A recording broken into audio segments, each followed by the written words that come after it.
Periodic signal. तो periodic signal normally हम लोग जानते हैं निश्चित इंटरवल के बाद जो अपने आप को रिपीट करती है वही पीरियोडिक होती है। लेकिन यहाँ पे देखें कि रिपीट होने को उस टर्म में कैसे लिखेंगे। अगर है एफ टी बराबर एफ टी का मान एफ टी प्लस टी के बराबर हो जाए तो वह पीरियोडिक होगी। या कहें एफ थीटा प्लस 2 पाई, एक टाइम पीरियड कितने का साइनसोइडल 2 पाई के बराबर हो जाए तो वह पीरियोडिक होगी। अब इसको करके देखें, जैसे एक इक्वेशन समझ लें, एफ थीटा बराबर कितना है वी नॉट साइन थीटा। इसका मतलब अगर थीटा के जगह 30 डिग्री रख दिए तो वी नॉट साइन थीटा कितना आया वी नॉट बाई 2। अगर हम एफ थीटा प्लस टी ले लें टाइम पीरियड कितना 2 पाई 360 डिग्री, तो 360 प्लस 30 कितना 390। इसका मान वी नॉट साइन 390 का मान भी क्या आया वी नॉट बाई 2 आया। मतलब जो वी नॉट साइन थीटा का 30 का मान है वही वी नॉट साइन 30 और प्लस 360 का भी मान है। मतलब ये क्या होगी हमारी पीरियोडिक होगी। तो निश्चित इंटरवल के बाद जो अपने आप को क्या कर लेती है रिपीट करती है वह पीरियोडिक होती है। लेकिन हमारे क्वेश्चन में सीधे सीधे ऐसे पीरियोडिक को नहीं पकड़ना होगा, पकड़ने में बहुत टाइम लगेगा। सीधे हम उसको ट्रिक से पकड़ें।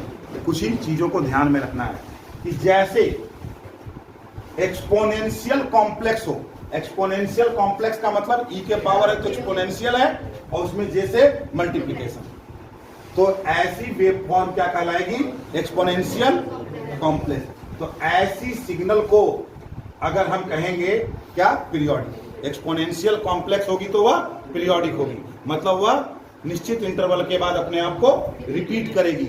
मतलब उसमें एफ थीटा का मान एफ थीटा प्लस टी के बराबर होगा। तो एक्सपोनेंशियल कॉम्प्लेक्स क्या होती है पीरियोडिक। हाफ वेव रेक्टिफायर निश्चित इंटरवल के बाद क्या कर रही है अपने आप को रिपीट कर रही है। तो निश्चित इंटरवल के बाद अगर अपने आप को रिपीट कर रही है यहाँ देखें तो क्या होगा ये क्या कहलाएगी पीरियोडिक कहलाएगी। या ग्राफ से पकड़ने की कोशिश करें, देखें थीटा 0 पर जो मान है उसके ठीक एक टाइम पीरियड के बाद वही मान मिल रहा है तो उस कंडीशन को ये सेटिस्फाई कर रही। अगर 30 डिग्री पे बात करें तो यहां से ठीक टी कितने पे आएगा अगला 30, तो क्या होगी दोनों की वैल्यू क्या दिख रही है सेम दिख रही है। इसीलिए कहे एफ टी बराबर हो जाए किसके एफ टी प्लस टी के तो वह क्या होगी पीरियोडिक। मतलब निश्चित इंटरवल के बाद वह अपने डायरेक्शन को अगर बदल रही है तो वह क्या होगी पीरियोडिक। तो हाफ वेव पीरियोडिक। ये क्या दिख रहा है एक साइकिल स्क्वायर वेव एक साइकिल और फिर अगेन दूसरी साइकिल, तो निश्चित तौर पर एक साइकिल के बाद अपने आप को रिपीट कर रही है तो ये भी क्या हुई हमारी पीरियोडिक। शॉर्ट वेव फॉर एक साइकिल और फिर देखिए रिपीट कर रही है तो क्या होगा ये पीरियोडिक होगा। ट्रायंगुलर वेव क्या होगा पीरियोडिक होगा। अब आइए नॉन पीरियोडिक एक्सपोनेंशियल हमेशा नॉन पीरियोडिक, मतलब ई के पावर के टर्म में होगा एक्सपोनेंशियल वेव फॉर्म होगी तो वह नॉन पीरियोडिक होगी। लेकिन एक्सपोनेंशियल कॉम्प्लेक्स मतलब पावर में जे का मल्टीप्लिकेशन रहेगा तो वह हो जाएगी हमारी पीरियोडिक। यूनिट स्टेप, अब देखिए इसके कहीं साइकिल की बात ही नहीं हो रही रिपीट नहीं रिपीट, लेकिन यूनिट स्टेप रैंप और पैराबोलिक और कौन है रेक्टेंगुलर, ये सभी जो हैं हमारी क्या हो जाएगी नॉन पीरियोडिक। तो नॉन पीरियोडिक में कौन होगा exponential, unit step, ramp, parabolic और रेक्टेंगुलर, ये सब हमारी क्या होंगी नॉन पीरियोडिक। तो क्या आपने देखा साइन और कोसाइन क्या थी periodic, square wave periodic, triangular wave periodic, short wave form periodic. लेकिन एक्सपोनेंशियल नॉन पीरियोडिक, एक्सपोनेंशियल क्या थी हमारी non periodic, unit step non periodic, ramp non periodic और नॉन पीरियोडिक भी हो सकती है। आपको चेक करना पड़ेगा कि वो पीरियोडिक है कि नॉन पीरियोडिक है। तो इसके लिए कंडीशन क्या होता है कि पहले का टाइम पीरियड निकालेंगे और दूसरे का टाइम पीरियड निकालेंगे और दोनों का रेशियो लेंगे। अगर रेशनल नंबर मिल रहा है तो इसका मतलब वो पीरियोडिक होगी, अदरवाइज वह नॉन पीरियोडिक होगी। और जो रिजल्टेंट आएगा उसका अगर आपसे टाइम पीरियड मांगने को कह रहा है तो क्या करते हैं एलसीएम बटे एचसीएफ, किसका एलसीएम किसका एचसीएफ न्यूमेरिकल में लेते हैं जैसे। लेकिन अगर एक डिस्क्रीट टाइम सिग्नल होगी, बाद में चर्चा करते हैं डिस्क्रीट क्या होती है, तो डिस्क्रीट टाइम सिग्नल होगी तो non periodic into non periodic भी नॉन पीरियोडिक रहेगी और नॉन पीरियोडिक इंटू पीरियोडिक भी नॉन पीरियोडिक रहेगी। और यहीं पे एक चीज और होगी, मेरे यहाँ लिखा हुआ नहीं है स्क्रीन में,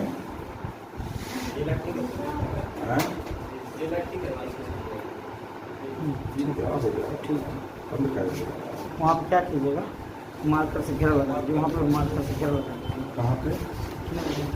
और इसका भी घेरा लगा दीजिए, ये भी फिक्स रहना चाहिए, उससे उसको मत कीजिए।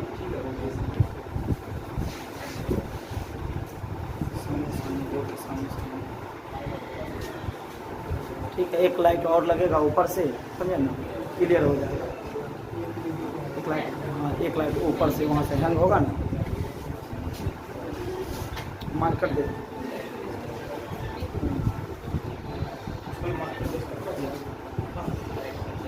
छोड़ो sir, non periodic into periodic क्या होगी हमारी? Non periodic. अब यहाँ पे पावर सिग्नल और एनर्जी सिग्नल, किसको पावर सिग्नल कहेंगे और किसको एनर्जी सिग्नल कहेंगे? तो पावर सिग्नल वह होगी जिसका पावर फाइनाइट होगा, मतलब एक निश्चित वैल्यू मिलेगी, जीरो नहीं होगा, इनफाइनाइट नहीं होगा, उसको कहेंगे पावर सिग्नल। और लेकिन उसकी जो एनर्जी होगी वह इनफाइनाइट होगी। लेकिन यहाँ पे हम पावर और एनर्जी निकालने नहीं बैठेंगे, हम देखेंगे और बताएंगे कि ये पावर सिग्नल है या एनर्जी सिग्नल है, देख के बताएंगे। तो यहाँ पे लिखा है इनफाइनाइट ड्यूरेशन के पीरियोडिक सिग्नल को पावर सिग्नल कहते हैं। मतलब पीरियोडिक होनी चाहिए, और लेकिन कहाँ वह होनी चाहिए माइनस इनफाइनाइट से इनफाइनाइट तक। पीरियोडिक है लेकिन वह इनफाइनाइट ड्यूरेशन के लिए नहीं है, तो वह नहीं कहलाएगी। जैसे अगर हम यहाँ पे ले इस वैल्यू को कि एक वेव फॉर्म देखें साइन थीटा का, ये क्या कर रहे हैं हम लोग? पीरियोडिक है, क्योंकि इसके बाद निगेटिव एक्सिस की तरफ भी होगी। लेकिन अगर इसको हम यहीं तक रख दिए, यहीं तक 1-2 साइकिल तक, ये क्या हो गया? ये फाइनाइट ड्यूरेशन के लिए होगी, और ये क्या है? इनफाइनाइट ड्यूरेशन के लिए। तो लिखा है इनफाइनाइट ड्यूरेशन के पीरियोडिक सिग्नल, ये भी पीरियोडिक, ये भी पीरियोडिक, लेकिन ये फाइनाइट ड्यूरेशन के लिए है और ये इनफाइनाइट ड्यूरेशन के लिए। तो अगर कहाँ के लिए हो? इनफाइनाइट ड्यूरेशन का पीरियोडिक सिग्नल हो तो उसको हम क्या कहेंगे? Power signal. जैसे कॉस थीटा, साइन थीटा, ये हो सकता है। अब उसके बाद एनर्जी सिग्नल में क्या होगा हमारा? एनर्जी फाइनाइट होगी और पावर जीरो होगा। ये जस्ट ऑब्जेक्टिव ऐसे ही लैंग्वेज में होगा हमारा स्टेटमेंट, लेकिन अगर हमको पकड़ना होगा तो क्या लिखा है? इनफाइनाइट ड्यूरेशन का पीरियोडिक था, इनफाइनाइट ड्यूरेशन का पीरियोडिक था, तो उसको हम लोग क्या कहे थे? Power signal. लेकिन अगर फाइनाइट ड्यूरेशन का पीरियोडिक होगा तो उसको क्या कहेंगे? एनर्जी सिग्नल कहेंगे। अब आइए, नॉन पीरियोडिक सिग्नल क्या होगी? एनर्जी सिग्नल होगी। ये तो पीरियोडिक की बात हुई, तो पीरियोडिक में एनर्जी सिग्नल कौन होगी? जो फाइनाइट ड्यूरेशन के लिए होगी। लेकिन जो भी नॉन पीरियोडिक होगी वह क्या होगी? एनर्जी सिग्नल होगी। लेकिन यहाँ पे कुछ हमारे अपवाद भी हैं, जैसे यूटी, मतलब unit step signal. Unit step signal power signal है, एकदम फिक्स डाटा। जो रैंप है और पैराबोलिक है, ये न तो पावर में आती है और न तो एनर्जी सिग्नल आती है। और उसके बाद जिस सिग्नल का एंड रैंप है, ये क्या है? रैंप। तो रैंप कहोगे तो इसका मतलब न पावर और न तो एनर्जी, दोनों में से कोई नहीं। लेकिन नहीं, अगर रैंप का एंड कैसा आ गया? स्टेप आ गया, तो रैंप का ही नहीं, जिस सिग्नल का एंड यूनिट स्टेप होगा उसे क्या कह देंगे? Power signal. मतलब ये वेव फॉर्म में क्या हो गई हमारी? पावर सिग्नल हो गई। अब आइए, क्या है हमारा? इंपल्स फंक्शन डेल टी, मतलब डेल्टा टी क्या होता है? जिसकी वैल्यू t बराबर 0 पर 1 हो, बाकी सारी जगहों पे 0 हो, उसको हम impulse function, del t function या डेल्टा फंक्शन कहते हैं। ये तो यूनिट स्टेप फिर से वापस वही आ गया जी, रैंप ऑफ पैराबोलिक रिलेशन है यहाँ। अब आइए इंपल्स फंक्शन देखें। अब इंपल्स फंक्शन की प्रॉपर्टी, इंपल्स फंक्शन की क्या क्या प्रॉपर्टी होती है? xt इंटू डेल टी किसके बराबर? लेकिन कहां से कहां तक? माइनस इनफाइनाइट से इनफाइनाइट। किसके बराबर? x 0 के बराबर। यहाँ पे आपको इंटीग्रेट करने की जरूरत नहीं है, ये आप उसको इंटीग्रेट करें और इंटीग्रेट करके आप वैल्यू निकालें, तो इंटीग्रेट करने की जरूरत वहां पे नहीं है। इसके मतलब को समझो। एक फंक्शन है xt, क्यों इंटीग्रेट करने की जरूरत है? एक फंक्शन है xt, वह हमारा जो फंक्शन xt होगा वह किसी भी प्रकार का फंक्शन हो सकता है। बोलो, साइन हो सकता है, कुछ रैंप हो सकता है, कोई भी हो सकता है xt फंक्शन। इस xt फंक्शन में मल्टीप्लिकेशन हो रहा है किसका? डेल टी का। मतलब एक ऐसे फंक्शन का, एक ऐसे फंक्शन का जिसका मैग्नीट्यूड 1 है, कहां पे? t बराबर 0। अब इसी वेव फॉर्म में इसका गुणा कर दो, तो t बराबर 0 के पहले इसकी वैल्यू क्या है? 0, और 0 इंटू समथिंग क्या? 0, तो मल्टीप्लीकेशन क्या आ गया हमारा? 0। और t बराबर 0 के बाद, t बराबर 0 के बाद इसकी वैल्यू 0, और इसकी कुछ भी वैल्यू होगी मल्टीप्लाई होगा तो 0। इसका मतलब t बराबर 0 पे ये 1 है, तो t बराबर 0 पर इसका जो मान आएगा इस वेव फॉर्म का या इस वेव फॉर्म का, वही हमारा आंसर होगा। और इंटीग्रेशन और समिशन में कहीं कोई अंतर नहीं है। समिशन जब हमारा होता है, हम कोई वेव फॉर्म लिखे यही और कह दिए माइनस इन्फिनिटी से इन्फिनिटी तक क्या? समिशन। इसका क्या मतलब हो जाता है? t बराबर माइनस इन्फिनिटी पे, t बराबर माइनस इन्फिनिटी रख लो, वैल्यू निकाल लो। ऐसे ही करते करते t बराबर 1, t बराबर 2, 3, 4 सब पे वैल्यू निकाल के उनको जोड़ते जाओ। लेकिन ये डिस्क्रीट में होता है। कंटिन्यूअस में हमको वैल्यू क्या मिलती है? लगातार। तो t बराबर 1 के बाद t बराबर 2 नहीं हो सकता। t बराबर 1 पे लेंगे, t बराबर 1.001 पे, 1.002 पे हर वैल्यू लेनी है ना, तो वहां पे हम उसको डायरेक्ट समीशन नहीं कर सकते, तो उसको इंटीग्रेट करते हैं तो डायरेक्ट मान मिलता है। लेकिन इंटीग्रेशन का भी यह मतलब है, अगर माइनस इन्फिनिटी के बजाय हम थोड़ा सा समझने के लिए 0 टू इन्फिनिटी का चर्चा करें, इसका मतलब t बराबर 0 पे इसका मान, फिर t बराबर 0.00001 पे इसका मान, फिर प्लस t बराबर 0.00001 पे इसका मान। मतलब हर इंस्टेंट पे आप मान लो और सबको जोड़ दो, तो जो आंसर आएगा वही होगा। तो ये प्रैक्टिकली पॉसिबल नहीं होता, इसलिए हम इंटीग्रेशन मेथड से उसका समिशन ही करते हैं। इंटीग्रेशन अलग से कुछ चीज नहीं है। तो यहाँ पे इंटीग्रेशन कर रहे हैं, इसका मतलब t के जगह पे माइनस इंफिनिटी से लेकर t के जगह इन्फिनाइट तक रखते हुए सारी वैल्यूज को हम क्या कर रहे हैं? जोड़ रहे हैं। लेकिन हम देख रहे हैं t बराबर 0 के पहले यह मल्टीप्लिकेशन यह क्या हो गया? 0। मतलब t बराबर माइनस इन्फिनाइट पे इसका मान और गुणे इसका मान क्या हो गया? 0। t बराबर माइनस इन्फिनाइट के बाद इसका मान गुणे इसका मान क्या हो गया? 0। तो यहां से यहां तक जब समीशन करते आए तो वैल्यू क्या मिली? 0। इसके बाद भी वैल्यू क्या मिली? 0। इसका मतलब किस पे वैल्यू मिल रही है? t बराबर 0 पे। तो t बराबर 0 पे इसका मान 1 और t बराबर 0 पे इसका कुछ मान होगा, तो 1 का इसमें गुणा होगा, तो आंसर क्या आएगा? t बराबर 0 पे इसकी जितनी वैल्यू आएगी वही हमारा आंसर होगा। तो इसलिए यहाँ पे इंटीग्रेट नहीं होता है, सीधे सीधे क्या हो जाएगा?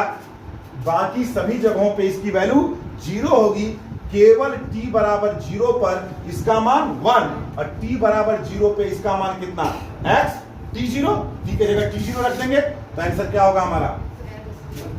क्या चीज? x, t के जगह 0, x 0 हो जाएगा। क्योंकि इतना, अब इसी में प्लस इधर भी और प्लस इधर भी क्या जोड़ते जाएं? t बराबर 0.001 पे इसका मान 0 और गुणे t बराबर 0.001 पे इसका मान, दोनों का गुणा क्या होगा? 0। फिर प्लस t के बाद अगली वैल्यू रखकर फिर जोड़ें, पीछे भी जोड़ें, तो बाकी सारी चीजें क्या आ जाती है? हमारी 0 आ जाती है। इसलिए केवल t बराबर 0 पे इसका मान 1 है, तो t बराबर 0 पे इसका जो मान होगा वही आंसर होगा। इसलिए हमारा लिखता है माइनस डेल टू डेल। इस पे हमारे न्यूमेरिकल भी हैं, इस पे कोई भी, तो वहाँ पे हमको इंटीग्रेशन करने की जरूरत नहीं है। ठीक है, जैसे अगर हमारा ये पे हम क्वेश्चन बना दो, क्या है हमारा? Minus infinity to infinity t into del t, इसका मान बता दो। इसका मतलब t बराबर 0 पे इसका मान 1, तो यहाँ पे क्या रखते हैं? t बराबर 0 रखते हैं, तो आंसर क्या है? 0। अगर यही रहता t प्लस 2, क्या रहता? t प्लस 2, तो t बराबर 0 पे इसका मान 1 और t बराबर 0 पे इसका मान निकाल लो, केवल t बराबर 0 रखे, 0 प्लस 2, आंसर क्या हुआ? 2 हुआ। तो यहाँ पे इंटीग्रेट करने की जरूरत नहीं होती है, डायरेक्ट निकलता है हमारा। आइए सेकंड प्रॉपर्टी क्या है? xt तो है, लेकिन इम्पल्स कितना? t0 से शिफ्ट है। इसका मतलब t बराबर कितने पे? t0 पे, t बराबर t0 पे इसका मैग्नीट्यूड 1 है और बाकी जगह 0 है। इसका फंक्शन में गुणा होगा, इसका किसी भी फंक्शन में गुणा होगा, इसका मतलब t बराबर t0 पे इसका मान 1 है, तो इसका गुणा हो जाएगा इस वैल्यू में, इसकी वैल्यू t बराबर t0 पर कितनी होगी? वही आंसर होगा। इसका मतलब टी की जगह क्या रखा जाएगा, t0, तो सीधे हमारा आंसर हो गया x t0। आगे बढ़े, अब इसी में देखें सेम हो गया, क्या रखाएगा, xt में t की जगह क्या रखाएगा, t प्लस t0 है, मतलब t बराबर माइनस t0, तो केवल x t माइनस t0। अब यहाँ पे है स्केलिंग प्रॉपर्टी, अगर इंपल्स ऑफ at है तो ये किसके बराबर हो जाता है, 1/a del t। इसका प्रूफ नहीं है, ये सीधे सीधे ऑब्जेक्टिव आपसे पूछा जाता है। अब आइए, ये बड़ी इंपॉर्टेंट प्रॉपर्टी है, ध्यान से देखिए। With respect to integration d tau है और एक्स भी जो है टाउ का ही फंक्शन है, और जो इंपल्स है वो टाउ से शिफ्ट हो रहा, इंपल्स टाउ से शिफ्ट हो रहा, उतने से ये इंटीग्रेशन है, तो इसका रिजल्ट सीधे सीधे वही फंक्शन एक्स और ये जो डेल टी जो फंक्शन होगा उसके बराबर हो जाता है, मतलब टी हो जाता है, वहां टाउ नहीं होता है। अब डेल टी जो है किसके बराबर, डेल माइनस टी के बराबर होता है। क्यों भैया, डेल टी का मतलब टी बराबर 0 पे मैग्नीट्यूड 1, और इसका मतलब हुआ कहां पे, टी बराबर बोलो -1, मतलब दोनों टी बराबर 0 पे ही मैग्नीट्यूड 1 ना। अरे भाई यहाँ डेल टी लिखा है, अगर हम डेल टी कहें तो डेल टी हमारा कौन सा फंक्शन होगा, डेल टी कैसा फंक्शन होगा, जिसकी वैल्यू t बराबर 0 पे 1 हो, जिसकी वैल्यू t बराबर 0 पे 1, यही ना होगा। इसको अगर करने की कोशिश करें तो ये माइनस टी है। सोचो अगर ये था हमारा ut, ये था ut, तो u माइनस टी क्या बताए थे, ये हो गया u माइनस टी, मतलब t बराबर 0 से स्टार्ट है, इसका मतलब दोनों ही कहां से स्टार्ट होगा, t बराबर 0 पे, इसका मुंह प्लस की ओर, इसका मुंह माइनस की ओर, लेकिन यहीं पे रह गया ना 1, इसका मतलब डेल टी और डेल माइनस टी दोनों ही हमारे क्या हो गए, एक ही फंक्शन हो गए, उनमें कोई अंतर नहीं होगा। आइए आगे बढ़ें, इसके बाद तो सारी चीजें वही चीज रहेगी।